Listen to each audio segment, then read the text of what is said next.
Hello, everybody, and welcome to the Wait What Are We Talking About podcast, episode 224. My name is Bret, aka Enigma9011, and you can catch this podcast live over on twitch.tv/Enigma9011. You can drop a follow over there. You get notified when we go live, like Mr. Moose, so you join on the fun and conversation with us. But if you can't catch it live, that's okay. Go over to YouTube and podcast services the very next week.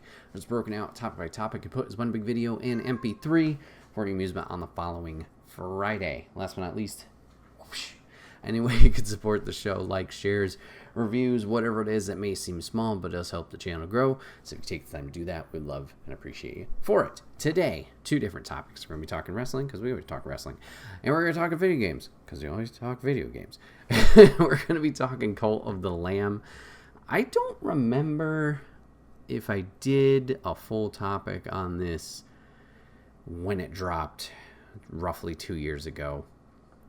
I don't think I did, but I wanted to talk about it now because, one, it's a great game, two, still a great game, and three, Lady and I have recently jumped back into it, and we're actually playing through it together, and it has been quite a fun time, especially with the amount of content that Massive Monster and Devolver Digital has added to this game for free since launch.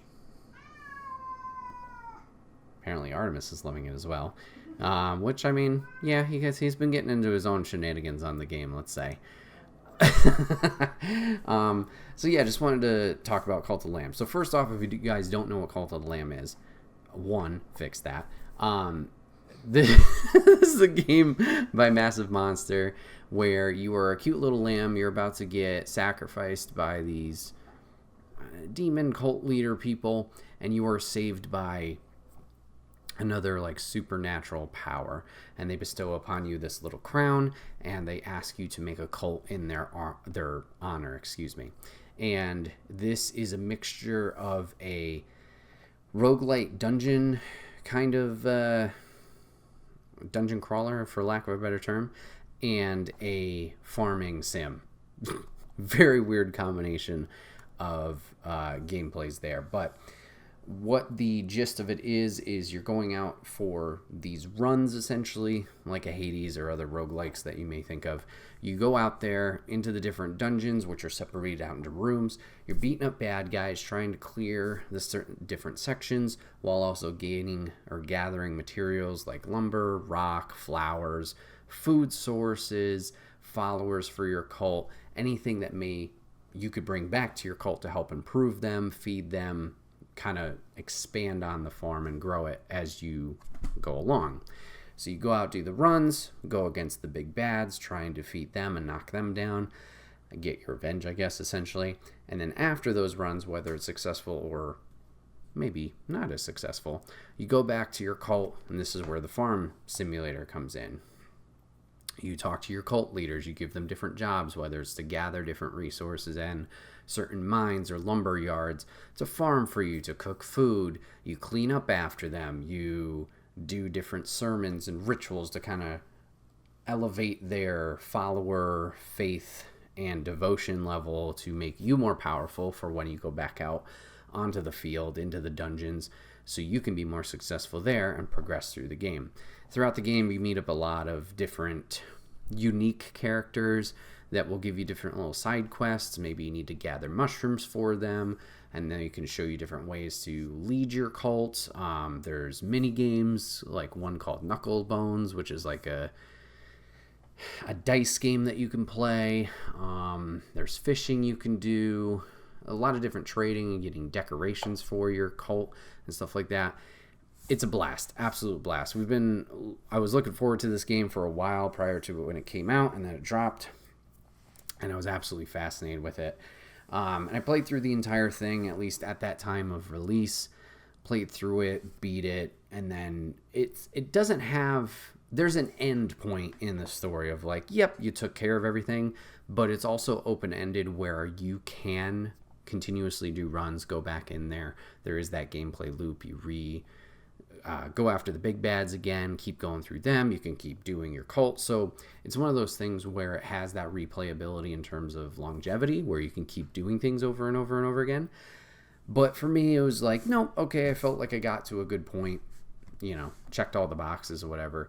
And at that point, when I had played it back in 2023, maybe late 2022, let me see actually when this officially dropped and not take a guess. We have the power of the internet. Yeah, it's 2022. Beat it and I was good. Let's see, PlayStation 5. So it came out August 2022. But after that, they had a little bit of a roadmap. I don't know if it was they had the plan beforehand or the game was so successful that they decided, hey, we're going to keep adding content in it. And me, in my pea-brain mind, not really putting any research into it, was just like, it's what a lot of games do, which is great. They provide that post-game content. They have DLC. It's another way for them to earn, obviously, a little bit of revenue on top of their initial game sales. Good for them. DLC and me, while I enjoy it and I'm happy for the teams, it's that weird thing where the DLC drops, like, hypothetically, 3 months later. I have to be really invested in the game, and I haven't felt that way in a while. Not this game specifically, hypothetically, just the general, the Royal game. I don't know. I have to be really invested into it to jump back into that DLC, because when you do it in such a big time gap, you have to almost relearn everything, and sometimes that's hard to do, to get back into the flow of things, to then obviously absorb all the new information too and learn what's different, what's been changed, what's adapted, whatever it is. So me thinking, oh, this is going to be paid DLC, I don't know if it's for me. I don't know if I'll jump back in. Nothing was really pulling me. Once again, happy with the teams that were doing it, and they had the success for it, just wasn't for me. Let's fast forward to now. Lady and I are hanging out, and I don't know how it came up. Lady, were you just thinking about it randomly? Mm-hmm. I don't remember. Sure. So, Lady just brings it up, like, hey, you know what I want to play? I want to play Cult of Lamb. I want to give it a try. And we've talked about it probably in the past before, of just, like, different games she wants to try out, whether it's been, Born of Bret a little bit, or Haunty, or Cult, and then some other games. We'll bring it up, and then it's one of those things where we talk about it, like, yeah, I think you would like it, or maybe not, for other stuff. But ironically, when she mentioned it, the week she mentioned it, they just released a free update for cooperative play. And that was like, check mark, yep, absolutely, let's play it, because it's something obviously we could do together. We could bond over, we could have some fun with together, go through the experience. So we decided to do that. We decided to jump in, start a new game with a co-op. And obviously, this being her first time, like, she's full like, you're head over toes with this, or head over feet, whatever they head over heels for this game, right, lady? Mm-hmm. Yeah, she's all in. She's having a great time, which obviously I'm enjoying seeing her enjoy herself. But me also jumping back into this, I'm like, okay, what do I remember after 2 years? Because there's some stuff, yeah, it came back really quick, and then there was other stuff like, I don't remember what this will do, what this effect will have, but learning that the DLCs, outside of some follower forms and some decorations, they've all been free updates. So since playing then, I believe there's been 3 major updates that they have added. The first one they added was hold on a second. Really? You're not going to just tell me what it is? Interesting. We had Relic of the Old Faith was the first one. Second one, we had the Sins of the Flesh, and then the most recent one, which I just brought up, was the Unholy Alliance, which is their co-op update. And with all these updates, they added quite a bit of content to just the base game. So it's kind of almost like, well, it is, that fresh coat of paint for me of like, oh, this is also intriguing because I've never seen this stuff. Seems like, let's see if I can get a descriptor here. Each time the DLC did drop, there was the paid follower pack you could also get. So your follower pack, or what the followers are, all of your cult members are cute little animals, and you can unlock different follower forms just through your base gameplay, either finding them in your dungeon runs or defeating certain bosses. You acquire that follower form, and then from there on out, once you have that form, anybody that you bring to your cult, you can kind of create and assign them those follower forms. So there's like otters, there's dogs, cats, there's a bear, there's a spider, there's a bat. Like there's a lot of them, and there's a wide variety for you to unlock throughout the game, whether it's the dungeon runs or these random kind of puzzles and objectives that you can do throughout the game. So each of the main packs, the main free updates also had their own follower forms that they added, but DLC ones as well. I think it was like 5 or so per each. So those kind of launched hand in hand there. So Relics of the Old Faith, free expansion that added more depth to the combat aspect of the game. So we've noticed it allows you to kind of have a different tool that you can use throughout your dungeon runs, a wide variety of different ones that you can get that can modify maybe how you hurt enemies, or it could swap your weapon set or whatever it is. So it's been interesting to see those. I don't think we've dived too much into using them all that much. It's just kind of been there. Apparently there's also new post-game content that's in there, which is nice. Just keeps, obviously, that objective of you going along after you finish the main stuff, which is nice. Sins of the Flesh was a little bit of the weird one. So this one you can unlock after a certain point of the base game, but it adds this new section of doctrines called sin. And what you do is you collect this new resource to make different buildings. You can make different outfits for your cult, so you can kind of customize it a little bit more. Like, I think we haven't made any yet, but we've unlocked one that's like a knight outfit, and there's a maid outfit, so you could do that at a tailor. Don't want to spoil. Well, no, we've kind of talked about it.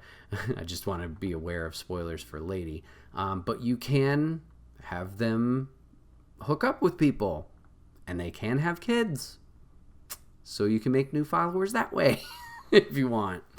So there's new stuff there that you can craft as well through materials that you gather. So a lot of more funny stuff that they added there that the cult members can do. And then through the Unholy Alliance one, once again, this was the co-op update. So if you wanted to, you can play with a local co-op friend. They can be your goat friend, goat cult leader. You can play as them. You can also play as the goat in the single player. I think you just need to unlock a fleece to equip, and then you can be them. But you play together through co-op. And then there's a few new buildings that they added. The ones that we've noticed, or the big thing that we noticed, was traits. So each of your cult members has pluses and minuses to them, so pretty much kind of like their personality. Maybe they'll get sick easier if they see someone else is sick or things are untidy. Maybe they're going to be really loyal. Maybe they're going to be a butthead, and they're going to be a little bit more skeptical of your cult. But we found out some really funny ones kind of by accident as we were playing. So one of them is Snorer, so that follower will snore and wake up followers who are sleeping nearby.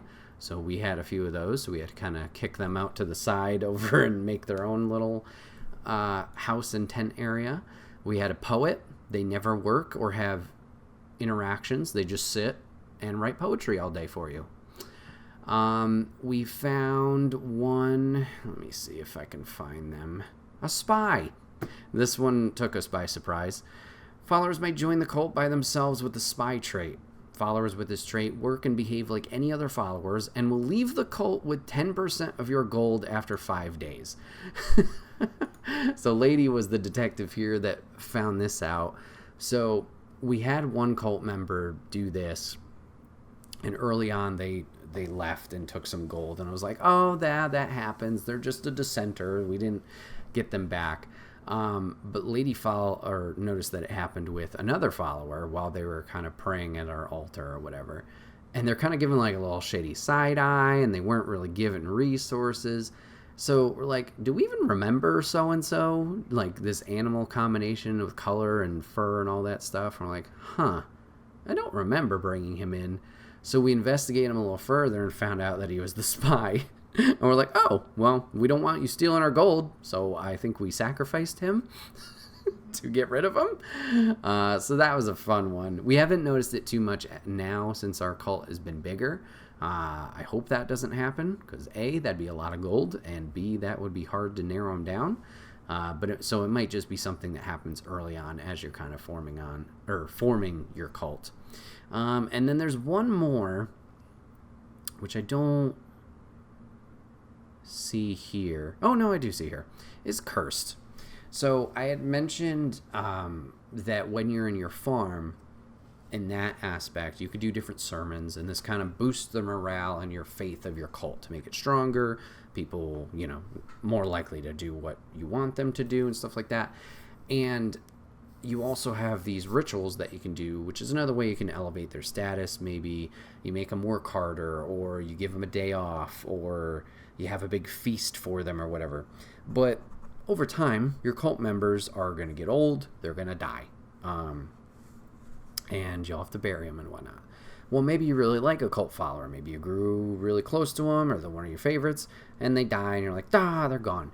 Well, you can resurrect them. And this was something I had done in the original release of the game. It's just like kept bringing back my followers that I really liked, and they were higher level cult members, so they gave me more resources as they were going around. So it was like, oh, lady, you really like this deer character. Resurrect him. Bring him back. No big deal. Well, she did. And the cult member comes back, and all of a sudden they're like zombie mode. They're like all dark in the eyes. They're drooling. They're just going, ugh. And they're walking around. They're not doing anything. And I'm like, I think they're okay. Turns out they weren't okay. And they ate another one of our followers. So sorry, Moose. So we had to quickly take care of that, nip that in the butt. You can cure those followers. We were not at that point where we could cure them, nor did we know how to. So it was a big panic moment when that did happen. So that's too bad. So just some things to be careful of all the new stuff with traits, especially if you're jumping back into this. But yeah, with myself jumping back into this, with all the free updates, it's been a lot of fun. I've been really enjoying my time playing the game again, both with Lady, and then I've also been like, damn, should I start my own save again so I can chase after trophies and whatnot? I'm holding off of that for now. But it's been a really fun surprise. It was just something I totally didn't expect. And granted, maybe that was just me being outside of the bubble of like realizing that these additions were free. If you guys haven't tried Cult of the Lamb, I would highly recommend it. If you guys are on PlayStation Plus Extra, I believe, it is free on there. So, hey, just download that and you're good to go. And like I said, all those updates are free, so you're going to have all that stuff right at the beginning. It's a lot of fun. It's across many platforms. I just know on PlayStation Plus Extra, it's free right now as of recording. I would highly recommend it. It's got a nice blend of those two modes of the roguelike dungeon crawler and the farm. So it's not like other rogues where you're going to be bashing your head on the wall because, I keep dying and this and that. You do get that nice reprieve, moment of breathing, calm time during your farm and managing everything. Don't get me wrong, that part can still be a little stressful when resources do get low, but I think it's a nice balance between the two where it doesn't feel super duper stressful with the combat aspects and going out there when maybe you're not making the most progress. And the replayability is nice too, especially when you do progress farther and you're like, I'm on this third boss and he's really giving me a tough time. You can go back to the first section, the second section, those previous areas, do those over again. Maybe you just need a moment to hack and slash, beat the shit out of some stuff, feel better about yourself, and then try it again. But you also are benefiting your cult as you go out, gathering those resources. So it's never a waste of time if you do replay those stuff or those areas, which is pretty nice. So yeah, I'd highly recommend Cult of the Lamb. I'm curious if they have more add-ons planned down the line, or if Massive Monster is just going to be working on their next title from this point. I don't know if they've put anything out there about anything. Like I said, with recording right now, Unholy Alliance just dropped last week, so news on it might be pretty sparse. Is that the term? Scarce. But I just want to check real quick before we move on from this topic. Cult of the Lamb. Yeah. There's some animated shorts. That's cute. That art style is always adorable. Yeah, it looks like currently that is just the last update that they've called for. Announced. That's the word. But they are constantly working on the game too, working on patches and fixes for things, which is nice. So, shout out to Massive Monster. You guys absolutely crushed it with this game, and thank you for continuing to make content for it and additions. It's nice to jump back into. Moving on to topic 2, let's talk some wrestling. All right, so I'm not going to Berlin, but we're going to be going to NXT No Mercy and Monday Night Raw next week. So I kind of wanted to give my predictions for Bash and NXT No Mercy, what's going on, what's going to happen in the matches, or what I think's going to happen.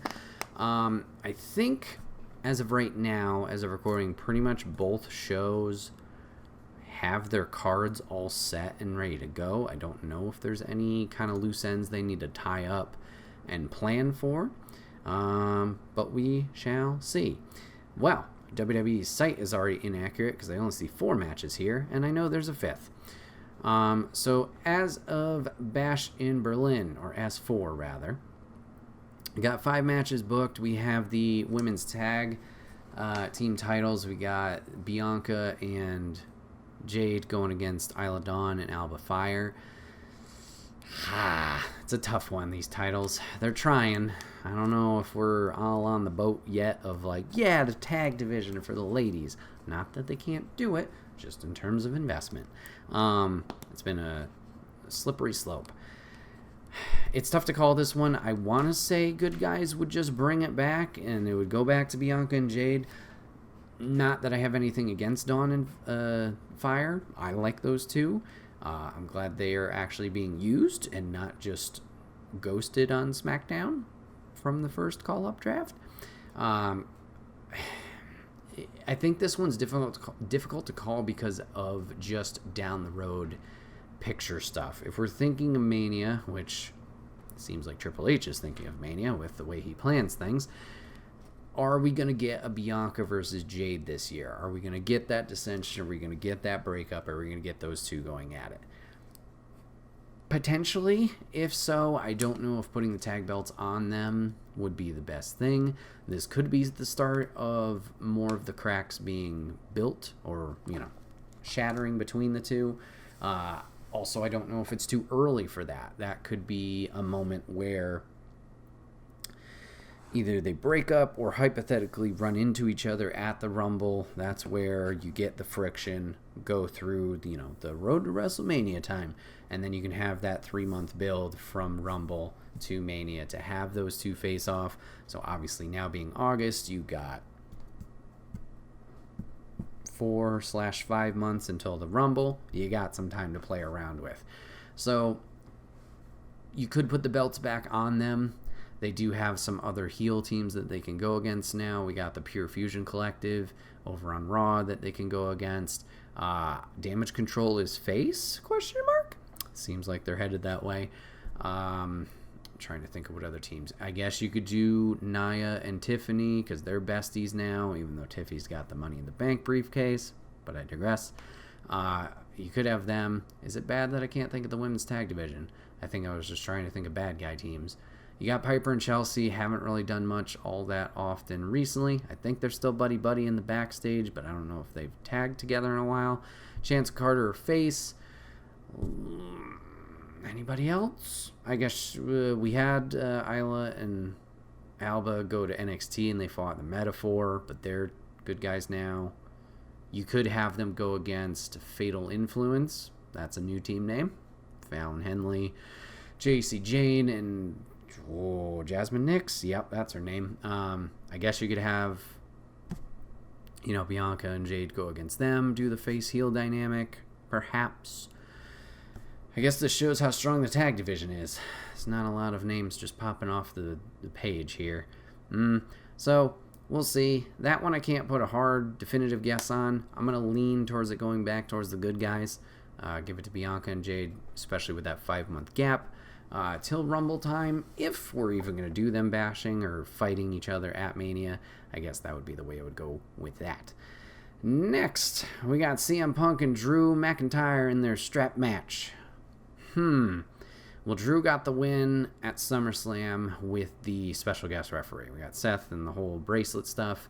I know people are upset about the bracelet thing. I thought it was fine. I'm a little burnt out of this rivalry, to be honest, which is a little weird because, like, I feel it's been going a long time. But granted, they've had injuries and they've been able to play around with that, which I thought that was great. I just felt like that should have been the climactic finish, was those two there, but I guess we're going to get a best of 3 potentially here. So the strap match doesn't excite me all that much. They're certainly going to beat the crap out of each other, but I think Punk perhaps takes this one, unless it's going to be another Drew win, and then the third one, the anchor, even though he hasn't won any, would be Punk's moment of like, yeah, finally defeated the big bad. I don't know about that, but I'm leaning towards Punk on this one. I'm a little stale on the rivalry, where I was going with that point, which is a little weird because we've had longer storylines going, like the Bloodline stuff, but I'm kind of liking the Bloodline thing. So I'm a little bit hypocritical with that, but whatever. So I think Punk wins this, and then we move on to Bad Blood in October. Yeah, people are saying Hell in the Cell, these two. We'll see. Punk wins. Next one, we got Damian Priest and Rhea Ripley going against Dirty Dom and Liv Morgan in the mixed tag. Okay. If there's no shenanigans, this should be the simplest prediction ever, right? You know, you don't have Judgment Day, aka Street Trash, joining in here, Finn interfering, Carlito interfering, JD McDonough interfering. You don't have any of that. Should be cut clean dry. Damian and Rhea rip them apart, and they win. Don't know if they're going to rip them apart, but I feel like you do have to give them the little upper hand here. They can win, and then you can move on to the singles thing with Rhea and Liv doing the rematch for the title, either next or down the line. Where does Damian go from here? I assume he's got to get his comeuppance for Finn, right? So that would be his next stage. So I think they get the win here, the good guy team, and then they can move on with their own stuff. Yeah, I think that one's cut dry. But it really depends on the shenanigans. Really depends on that. Next one, we got Cody Rhodes defending the Undisputed title against Kevin Owens. Okay. We've had some teases about KO potentially turning bad as of last Friday. Kind of doing the little run-up with the belt, but then stopping and just handing it to him. And then, what was the silly line he said to Cody about Waller and Theory as they were yelling at him? Oh, no. I don't remember. It was something along the lyrics for Cody's song. Hold on. Now I'm too invested to just leave this up in the air. Someone's shouting at me that's listening like, hey, they said this. Kevin Owens. Oh, God, I can't type. Cody Rhodes. It's a D, moron. There you go. What did he say? What did he say? What did he say? Really? This isn't a top clip? Well, this joke just fell right on its face. That is a shame. Oh, well. Moving on. So, I don't know. I think Kevin should go heel. He hasn't been heel in a little while. Not that I don't like good guy Kevin Owens. I just don't know what would be next, per se. Like, you could do this friendly rivalry match right here between Kevin and Cody, okay? Get them through this pay-per-view. Have a rematch where Kevin's more aggressive and he's his full heel as we saw him back, throughout the years, beating up Sammy and whatnot. You could give them a run back. It buys you a little bit more time with what the Bloodline's doing, and I don't know who else could step up and face Cody in terms of a big heel on SmackDown. I feel like he's run through a decent amount on that side. I know Orton could be in the conversation. He certainly could jump in at that point, but Orton's currently busy with Gunther, as we'll talk about soon. Excuse me, so we'll have to see. Papa Griff says they'll have a good old scrap then get beat down by the bad Bloodline. See, they certainly could. I would hate that. Well, I mean, it makes sense logically, I guess. It would just be a shame. Maybe perhaps they finish the match clean, then the beatdown happens that could help get Kevin and push him a little bit off the edge, or they interfere like you say, ref doesn't see it, it's not a DQ, but it still costs Kevin the match. Then Kevin gets angry at all the BS that's happening, tries to go after Cody again. The Bloodline stuff, if they interfere again, it makes sense logically, because what should their goal be? To get the title back, right? And Roman's back going ooh-ah really loud with everybody.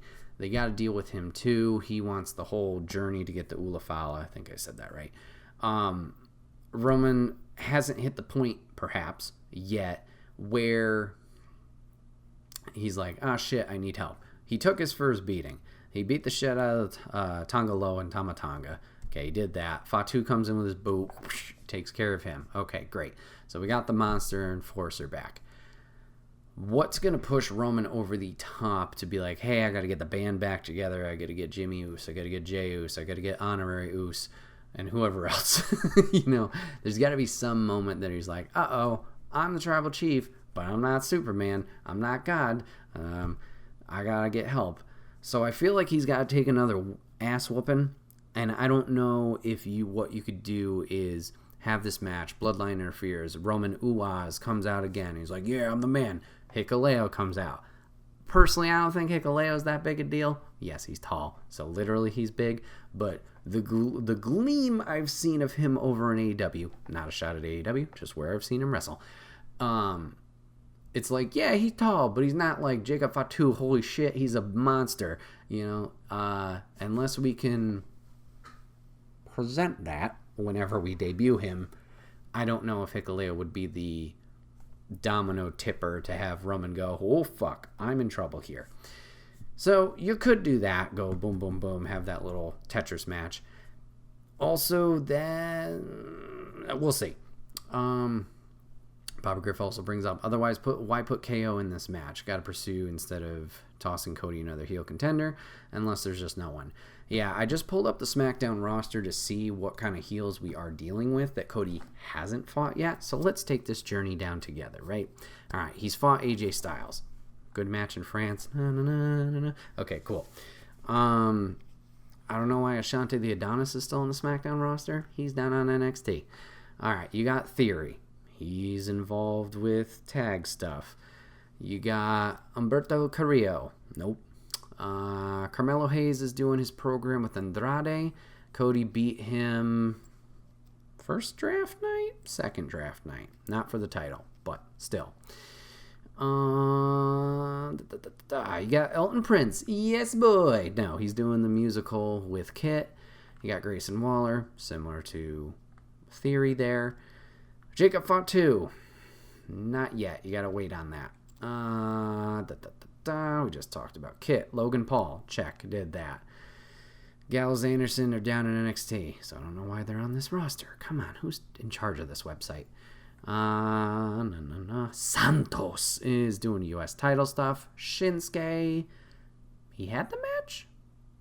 No, that was pre-title. That was Monday Night Raw. And the subtitles. Good. But Shinsuke hasn't been around to my knowledge. Solo, check. Tama Tonga, not happening. Tonga Loa, not happening. And that's it. So, there's a few options. Get a Shinsuke in there for a run back. If you wanted to elevate Santos or Carmelo, you could do it. You just got to put some momentum behind them. Not that they haven't. I just don't know if general audience, people are like, oh yeah, I could see and believe so-and-so going into the main title picture there. So I think like Owens and Orton are both main event caliber people. So you could have them have this shot, you know. But yeah, it's a good question of like, is it just friendly competition or do they go to the dark side?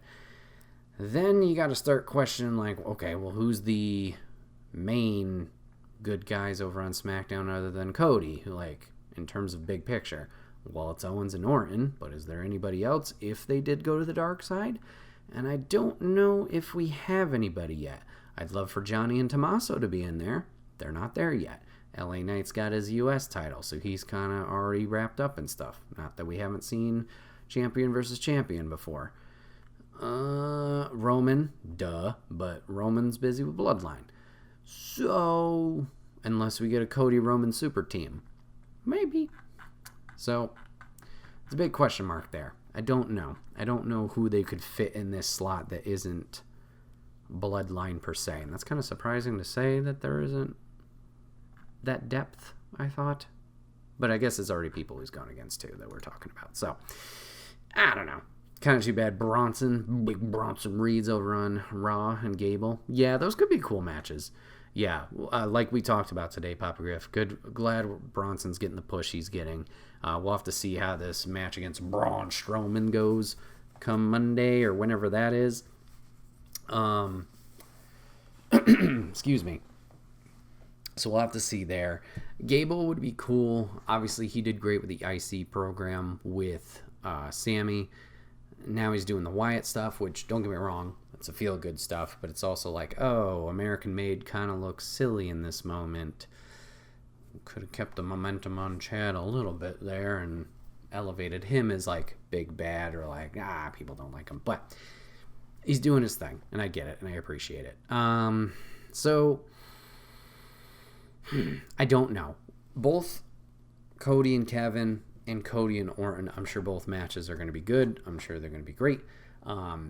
It is a lot of question marks in the air of, are the two opponents going to turn? If so, what is the motive that makes them turn? And then, how much is the bloodline going to be involved in Cody's business? Is it going to be a little bit of a gap because Roman's now back? Now their focus is going to be on Roman, or Roman will keep getting in the way and diverting them of that ultimate goal of the belt. Maybe that's what's happening. So you could have Roman cause the disruption, like big picture, cause the disruption for Bloodline 2.0. They can't get close to the title. They can't do that. And over time, Jimmy can also lead that, or not lead that, but help in that. Jay, Sammy, as we talked. I don't know how you get Jay, Sammy over to this side. I have no idea how we're getting to War Games, where everybody thinking Bloodline v. Bloodline type thing. Because, I mean, not that they've been the strictest about this ever in their lifetime of history, but Jay and Sammy over on Monday Night Raw, how do they get over on SmackDown? The draft ain't for a while. Why would you trade them away? Whatever. So, a lot of question marks in the air. I think it's obvious Cody's retaining. I think Cody's holding on to that son of a bitch for a while. I think it'd be a fun shock at some point for Cody to lose it. But I feel it's kind of obvious, or it feels obvious, that Cody's going to be holding on to that till Mania, then everything's up in the air. We shall see.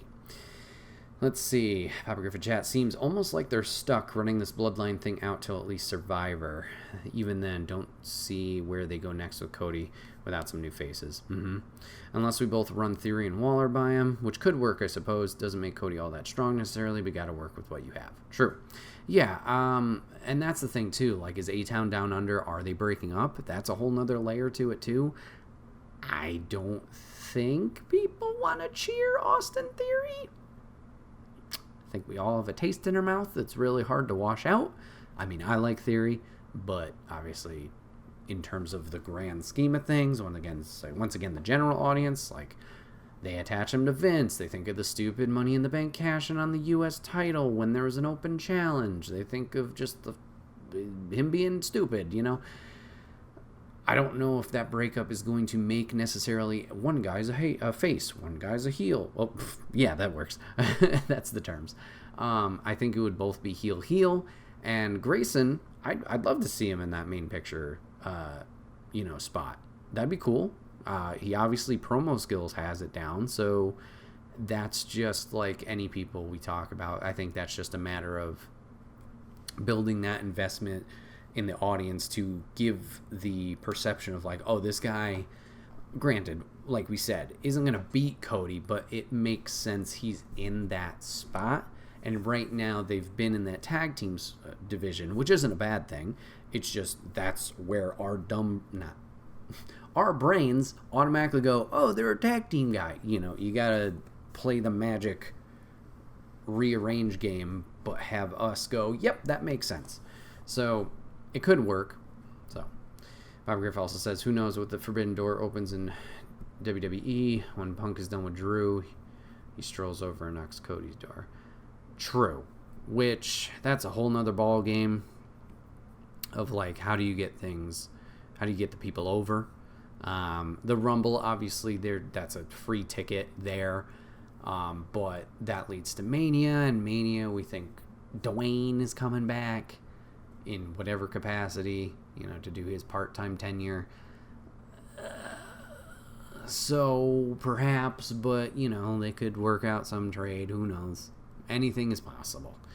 It's not easy to think where Punk goes from here. Is he just going to get chopped by Gunther at some point? We'll have to see. Speaking of Gunther, let's talk about probably the main event, Gunther versus Randy Orton. Another simple one. Gunther's going to be retaining, but I do appreciate that we're tying up loose ends. That whole shoulder thing at King of the Ring. Hey, easy thing. Let's just have him fight for the title here. We need an opponent. Fill that slot. That's great. I don't have much to say about this one. Gunther's going to win. It's going to be loud as fucking Germany for Gunther. Good for him. Chop the crap out of Orton. Orton don't rip anything. The end. I also don't know if this will potentially also help push Orton to that place or that side of him to be more vicious.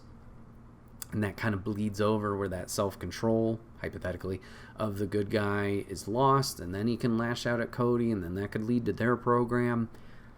Perhaps. Who knows? Time will tell there. Ooh, a double turn? I don't think Gunther would be permanent face. I think it would just be like situational babyface type thing. Yeah, if you heard the reactions, I think it was last Monday in Florida, Gunther was getting booed pretty hard. So no, I think it's just more of situational because of the location. I would have loved, dream scenario, I would have loved Ilya to be in this spot. But I get it there, tying up loose ends. So you can slot Orton in there. It's a quick one because most people, it's the first defense. They're not going to change, usually. So it's a safe thing to be like, we can logically clean this up, and it's not a big deal because it is the first title defense, whatever. It would have been awesome to see Ilya and Gunther 3, but we can wait. Ilya's been kind of missing from television since the whole Ricochet Braun Breaker shit. I hope to see Ilya in this Intercontinental title tournament that starts tomorrow as of recording. I'm sure he'll be back in that tournament. I think the only confirmed participant we have right now is Jey Uso. But yeah, get him in there and build him, please. So yeah, Bash in Berlin. Should be fun. Looks mainly predictable, but that's okay. As long as they have a good time, I'm sure the European audience is going to kill it again, and we'll have some fun there. So, moving on from the main roster, let's talk about NXT No Mercy. There you are. It's like, where the frick?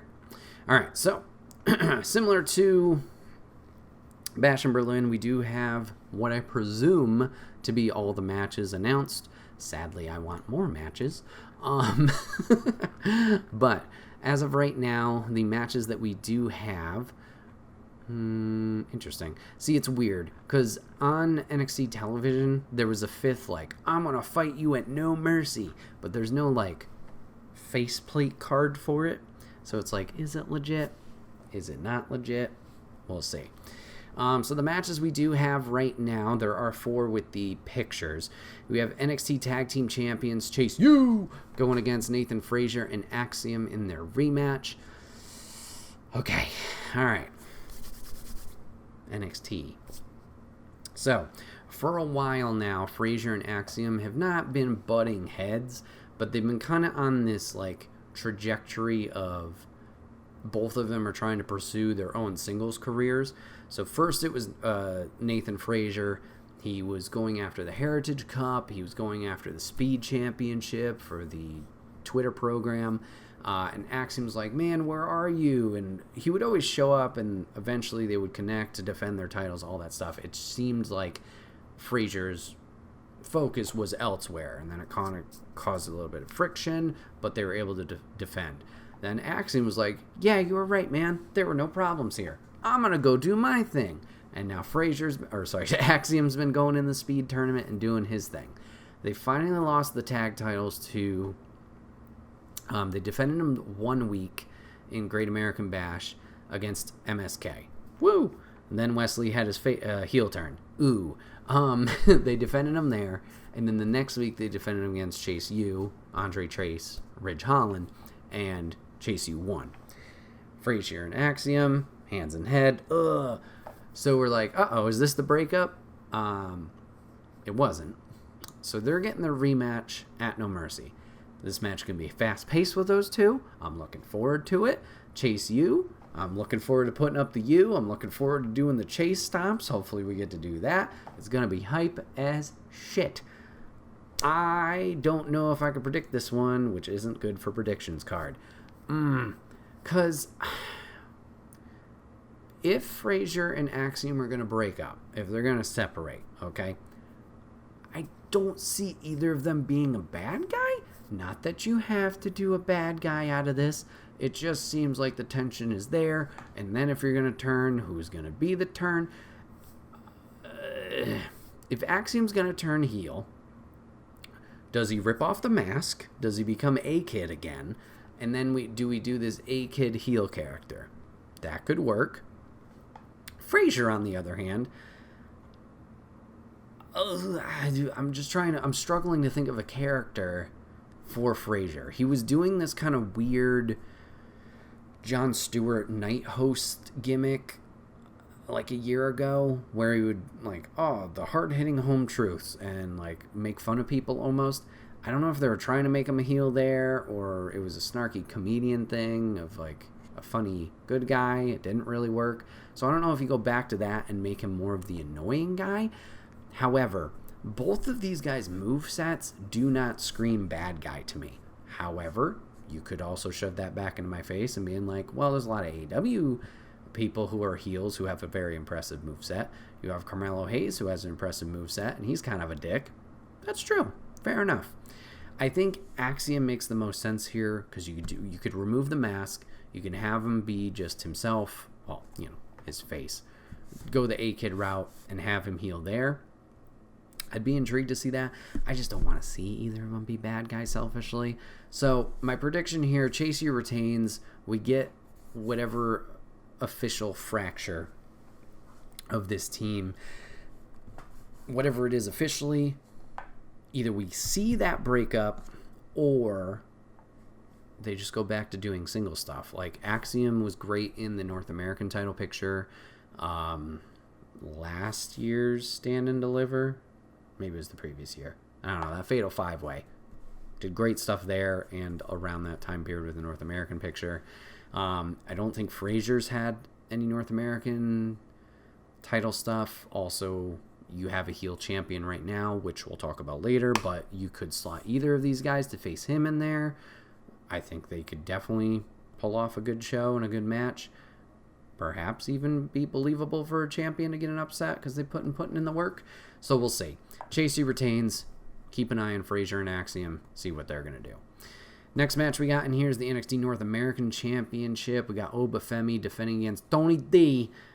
I think the destroyer of NXT, or whatever he calls himself. I think Obafemi's going to win this one. Oba's been doing a great job running through a lot of people, whether it's Wesley, Ivar, Otis. He's been having a lot of good matches with a lot of variety of wrestling styles. So I think Tony is just another step in the stepping stones here of building Oba and giving him more reps and more comfortable in his role. Tony's obviously been in NXT for quite a few years now, so he's kind of, it sounds weird to say, the vet in NXT, so he can kind of help those quote-unquote younger talents or greener talents with what they're doing here. So I think Oba will retain. Tony will just get a good match out of him.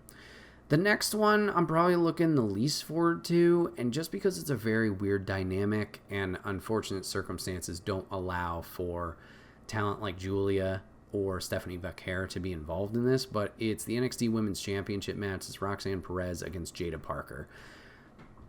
Roxanne's very impressive. I despise her heel character, and not like oh yeah, you're a heel, haha, I should hate you. I kind of just liked her better as the good guy, and her heel promos are very annoying, but it doesn't matter. And then Jada Parker is also a heel? So you got a heel v heel mechanic here. How does that work? I don't know. I'm sure the ladies are going to do a great job. I'm sure it's going to be a good match. I haven't seen a lot of Jada. What I have seen of her has been okay. She still feels newer to me. So I don't know what to expect from her. Ultimately, it's just that weird dynamic of bad guy versus bad guy.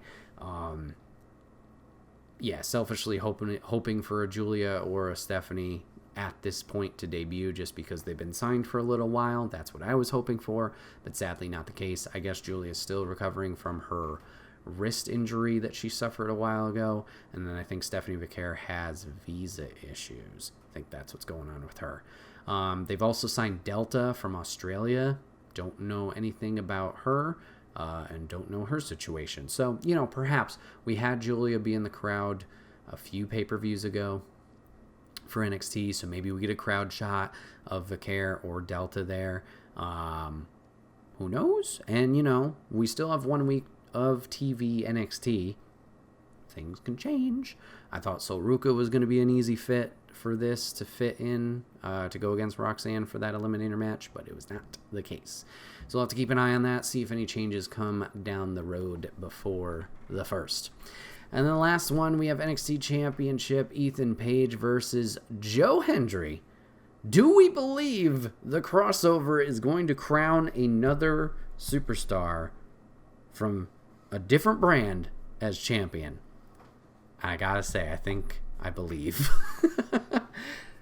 This is so hype. All right, Lady and I were looking forward to this with that triple threat number one contender. Me being me, I'm like, oh, Pete Dunne, love to see him. Oh, Wesley, love to see him. Joe Hendry, I saw you back at Bound for Glory, whatever that year was. Didn't know who the hell you were. Love to see you now, because I get it now.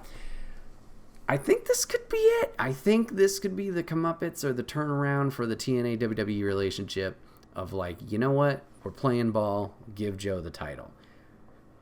He's definitely got the fanfare behind him, Had an insane sign this past Tuesday at NXT. There's been signs on the main roster. There's been signs on PLEs for it. Obviously, the Impact and TNA audience, what the hell? Okay. has been going crazy for him over there. The whole climbing the music charts across seas. This man's been putting in the work, and it's finally paying off. I like Ethan Page, but I'm all in on Hendry. I don't know what they do after this. If it's just setting up Trick's eventual rematch down the line, perhaps that's where they would go for Ethan if Ethan did retain, but I don't know. We'll have to keep an eye on this, but Hendry's my pick. Now, I mentioned those are the 4 official matches. There's a 5th that was brought up of like, I'm going to see you at No Mercy. And it's the Women's North American title. It's Kalani Jordan and Wendy Chu. It's not official, so I don't know if that's happening. I'll be excited for Lady to see Wendy Chu, if that happens, to see her reaction of like the character. Yep. I'll leave it at that. But Kalani kicks ass. So that'd be cool to see.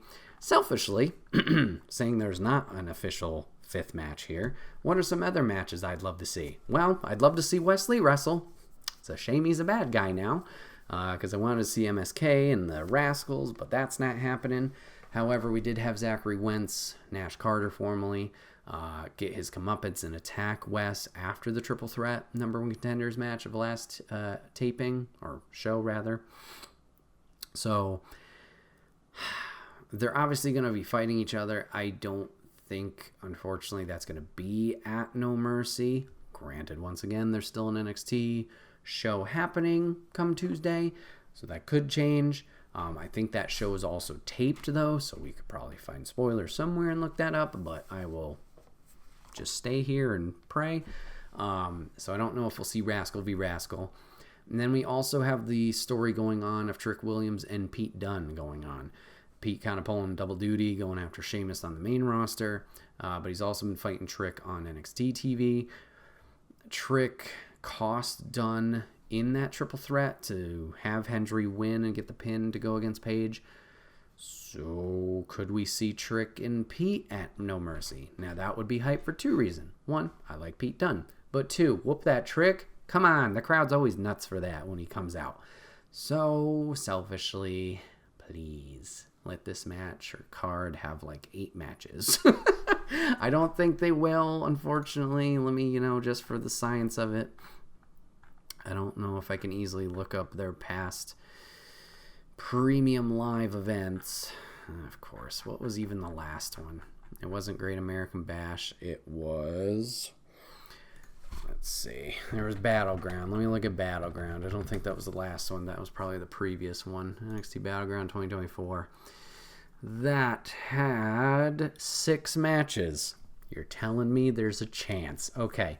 So, potentially, we got 4 confirmed. We got the weird 5th one with the Women's North American Championship. Let me just look up NXT PLE, see what pops up. La la la la, na na na na, 2024. Where the hell are you? No, I don't want 1998. What are you doing? This is all the WWE pay-per-views, I guess. Okay, Heatwave. Heatwave was the last one. What did Heatwave have? Heatwave has 6. Oh, one was the pre-show. Yeah, I mean, still, I could be hyped for the pre-show. Battleground. Okay, Battleground had 6 on the main show.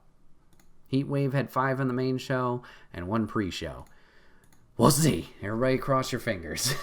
Maybe we'll get Trick. Maybe we'll get Pete. Maybe we'll get either of the Rascals. We shall see. So yeah, predictions there. I don't, like I said, Chase U, I think, retains. Hendry, new champion.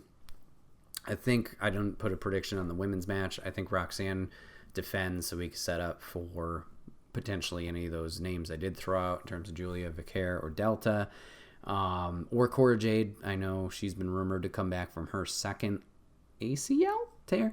And then North American Obafemi's retaining there, but Tony will get a good match for him. So we shall see. But yeah, excited for both shows. Excited for Monday Night Raw the following night in Denver. Should be a great time. And yeah, we'll talk about all the fallout on next week's podcast so we can see how right I was or how wrong. Probably wrong. We'll see. This has been another episode of the Wait, What Do We Talk About podcast. My name is Bret, aka Enigma911, and you can catch this podcast live over on twitch.tv/Enigma911. You can drop a follow over there. You can get notified when we go live. You join on the fun and conversation like Papa Griff did with us today. But if you can't catch it live, that's A-OK. Go over to YouTube and podcast services the very next week. It's broken out topic by topic and put as one big video and MP3 for your amusement on the following Friday. Last but not least, any way you can support the show, like, shares, subscriptions, whatever it is. It may seem small, but does help the channel grow. So if you take the time to do that, we would love and appreciate you for it. Thank you guys so much for listening and watching today. Hope you guys have a good one. And I will see you guys on the next episode. Bye, guys.